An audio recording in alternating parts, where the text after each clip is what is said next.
get into the Pac-12 Championship game. It's going to be a big one. Oregon Ducks versus the Washington Huskies in Vegas on Friday. So, what are your thoughts? Well, I think it's the most important game in Pac-12 history. And I don't feel like that is an over exaggeration. I don't feel like it's hyperbolic. When you look at it, it is literally a quarterfinal game to get into the playoffs. Because if UW wins, UW's in the playoffs. Guaranteed, no ifs, ands, or buts about it.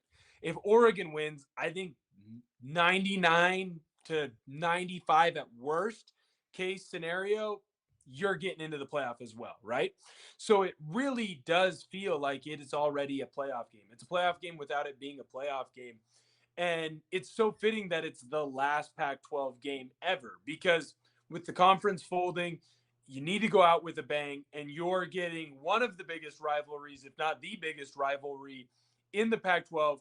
It is UW, it's Oregon at the height of their powers, and they're going to go head to head in a rematch of probably the best college football game this year, if not the best. Top three easily best college football games this season. It's going to be electric. It's going to be down in Vegas, so there's going to be no excuses of like, oh, it was raining, so we couldn't throw. There's going to be no excuses of, oh, it's cold, it's snowy, so we couldn't do these things. It's manu a manu, and you're just going after it.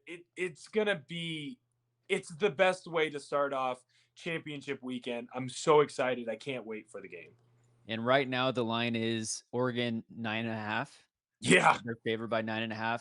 Washington has won, I believe it's 6 one-run games or one-score games to where they played in a lot of close games. They played just well enough against even the mediocre teams to just squeak out wins. In the Apple Cup this week, it was a great game. A lot of penalties, like 17 penalties total. A Yeah. lot of laundry on the field, but they ended up beating the Cougs 24-21 in Seattle. It keeps them undefeated. I believe I heard that they're the first team in the Pac-12 history to go undefeated 12-0 in Pac-12. in Yeah. Pac-12. In Yep. Pac-12. In Pac-10, a bunch of teams did. But in Pac-12, Gotcha. they are. Everyone's then going to jump. Ooh, you're also the only team to never win. It's I was like, going to all say they're the right. only team to go 0-12. Right. You know what? And a lot of people are going to jump on UW. There's a lot of advanced analytics that are going to be like, they're the luckiest 12-0 team of all time. I disagree. They are a quality football team.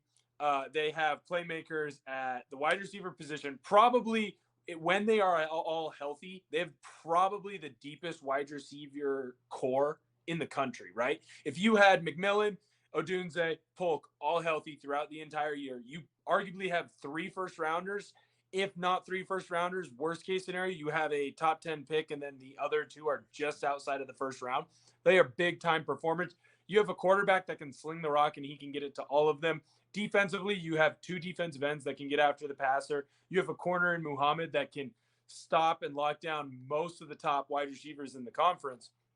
Those are all huge things. The problem for UW and why a lot of people are going to jump on them and say, well, they're lucky, they're this, they're that. They have a lot of one-score games. The reason they have a lot of these one-score games is because they are banged up. I feel like you saw them almost at the peak of their powers when they played Oregon the first time. Now, I don't want to say complete peak of their powers because McMillan was hurt in that game. And that was like his first attempt at returning. And he's been dealing with his bum hammy all season long. So that's unfortunate. But as the season has gone on, I believe that Penix is hurt. There is something wrong with Michael Penix. If he's not hurt, something is going on because he doesn't look like the Michael Penix who was the top Heisman candidate at the beginning of the season. He was missing a lot of throws during that Apple Cup.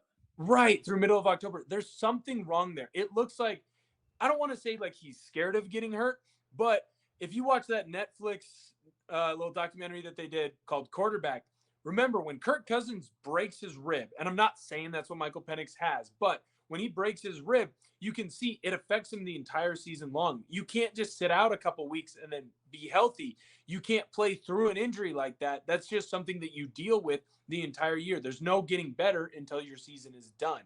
Again, I'm not saying that Penix has that, but it seems like he has something along those lines. And whenever he's about to get hit, he seems to turtle because, hey, man, if I had an injury in my midsection, I don't want to get hit in my midsection.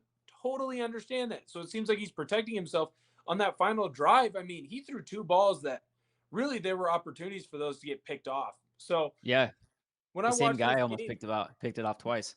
right. So when I get ready for this game and I get ready to watch this game, I think the reason that Oregon is favored so high isn't because of a lack of respect for UW.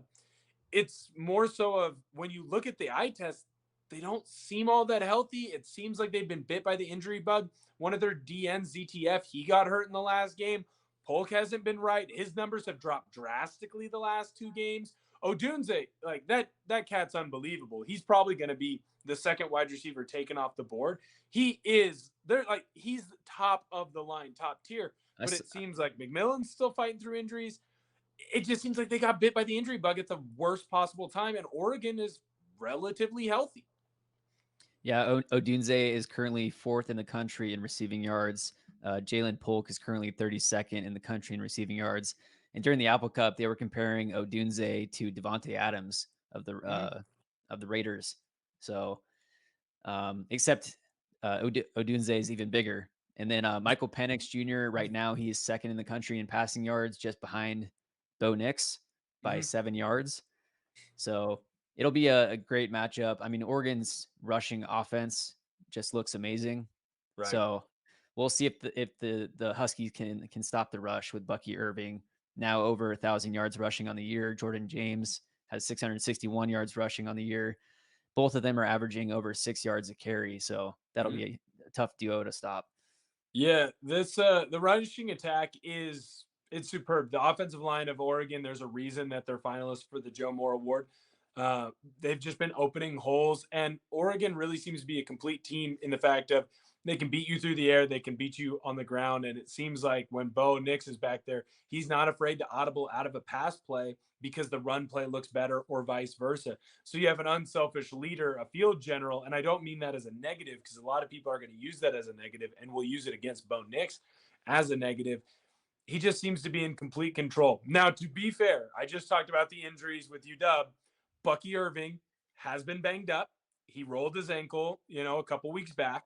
So to be completely fair there, his last week or so, he hasn't had as many rushing yards because, he hasn't been as fast, but they haven't needed him or haven't asked that much of him, right? So not everybody's 100% healthy. I don't need UW fans and everybody else just coming in and attacking poor little old Will Ortner. Let me be. But Roast him. right, yeah, come fight me. We'll see how that goes. But when you go into this game, it does seem to be a little bit of one team is healthy, one team is not, and that's why you're seeing such a drastic point spread in a game where it's a rematch of a UW win.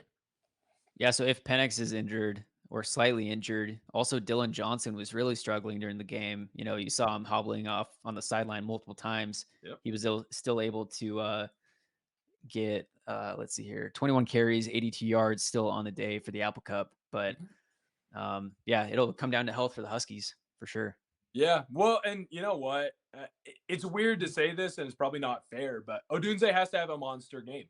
The reason that UW was able to beat Oregon State is because Odunze was a monster. Now, Oregon State fans are going to say, well, he pushed off, and, that was bull on the second touchdown. But if they didn't call it, they didn't call it, right? I used to say it all the time as an O lineman. If they didn't call me for holding, then I didn't hold.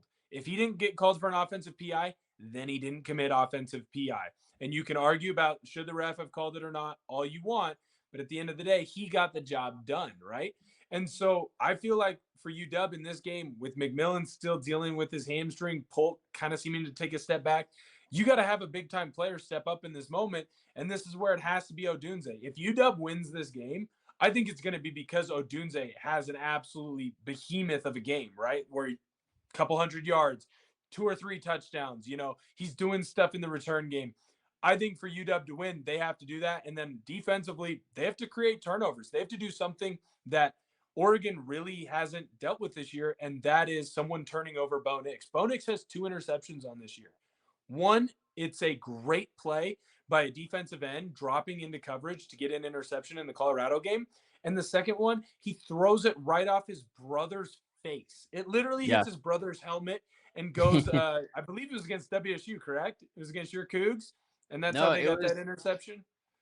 It was either your Cougs or it was your Cougs, because otherwise it would have been Stanford. So we'll take it, I guess. right. So against the Cougs, those are his two mistakes this year, right? He's been basically perfect.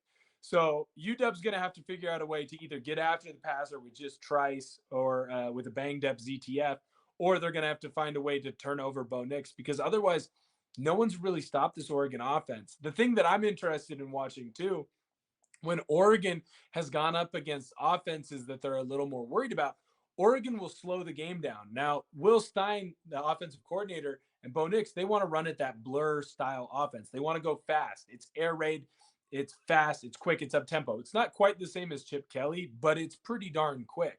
When they went and played USC and they were playing against Caleb Williams, what did they do? They slowed everything down.